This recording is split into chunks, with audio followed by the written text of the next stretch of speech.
There was a rustling of dresses, and the standing congregation sat down. The boy whose history this book relates did not enjoy the prayer. He only endured it, if he even did that much. He was resistant all through it. He kept tally of the details of the prayer, unconsciously, for he was not listening. But he knew the ground old, and the clergyman's regular route over it. And when a little trifle of new matter was interlarded, his ear detected it, and his whole nature resented it. He considered additions unfair and scoundrelly. In the midst of the prayer, a fly had lit on the back of the pew in front of him and tortured his spirit by fondly rubbing its hands together, embracing its head with its arms, and polishing it so vigorously that it seemed to almost part company with the body, and the slender thread of the neck was exposed to view, scraping its wings with its hind legs and smoothing them to its body as if they had been coattails, going through its whole toilet as tranquilly as if it knew it was perfectly safe, as indeed it was, for as sorely as Tom's hands itched to grab for it, they did not dare.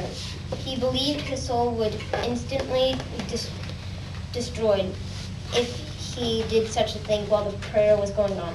But with the closing sentence, his hand began to curve and steal forward, and the instant the amen was out, the fly was a prisoner of war. His aunt detected the act and made him let go. The minister gave out his text and droned along monotonously through an argument that was so prosy that many a hand by and by and began to nod. And yet it was an argument that dealt in limitless fire and brimstone and thinned the elect down to a company so small as to hardly worth the saving. Tom counted the pages of the sermon after church. He always knew how many pages there had been, but he seldom knew anything else about the discourage. However, this time he was really interested for a little while. The minister made a grand and moving picture of the assembling together of the world's hosts as at it millennium, when the lion and the lamb should lie down together and a little child should lead them. But the pathos, the lesson, the moral of the great spectacle were lost upon the boy. He only thought of the constituents of the principal character before the onlooking nations. His fate lit with the thought, and he said to himself that he wished he could be that child, if it was a tame lion. Now he laughed into suffering again as the dry argument was resummed. Presently he bethought him a treasure he had and got it out. It was a large black beetle with 4 diamond jaws, a pinch bug, he called it.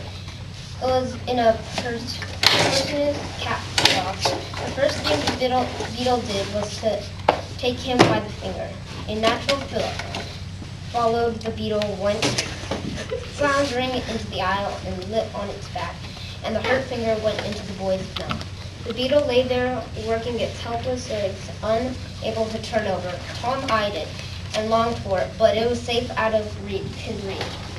Other people, uninterested in the ceremony, found relief in the beetle, and they eyed it too. Presently, a vagrant poodle dog came idling along, sad at heart, pleased with the summer softness and the quiet years of captivity, sighing for change. He spied the beetle. The dripping tail lifted and wagged. He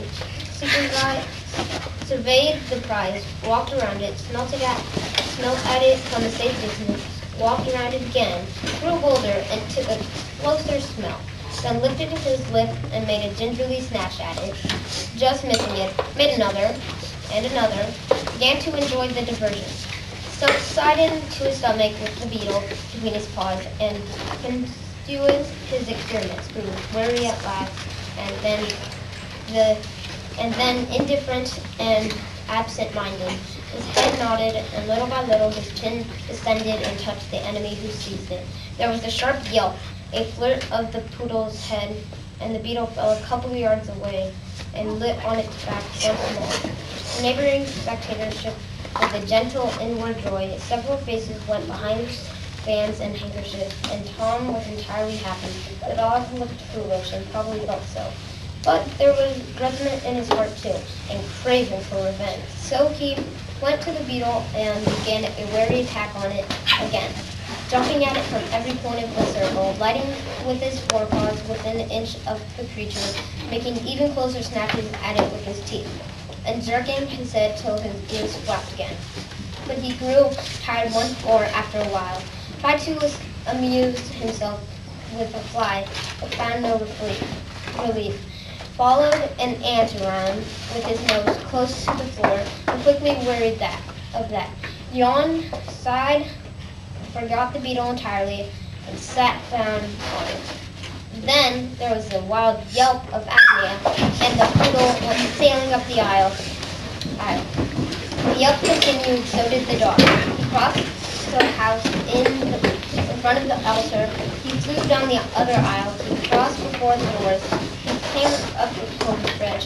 His anguish grew with his progress, till presently he was but a woolly comet moving in its orbit with a gleam and the speed of light. At last the frantic spectre sheered from its course and sprang into its master's lap. He flung it out the window, and the voice of the distress quickly thinned away and died in the distance. By this time the whole church was red-faced and suffocating with suppressed laughter. The ceremony had come to a dead standstill. The discouraged was resumed presently, but it went lame and halting, all possibilities of impressiveness being at the end.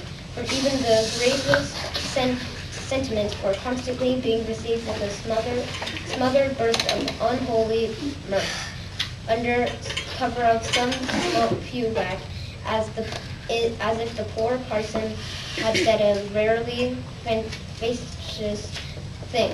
It was a genuine relief to the whole congregation when the ordeal was over and the benediction pronounced. Tom Sawyer went home quite cheerful, thinking to himself that there was some satisfaction about the divine service when there was a bit of verity in it. He had but one more merry thought. He was willing that the dog should play with his pinch bug, but he did not think of it was upright in him to carry it off.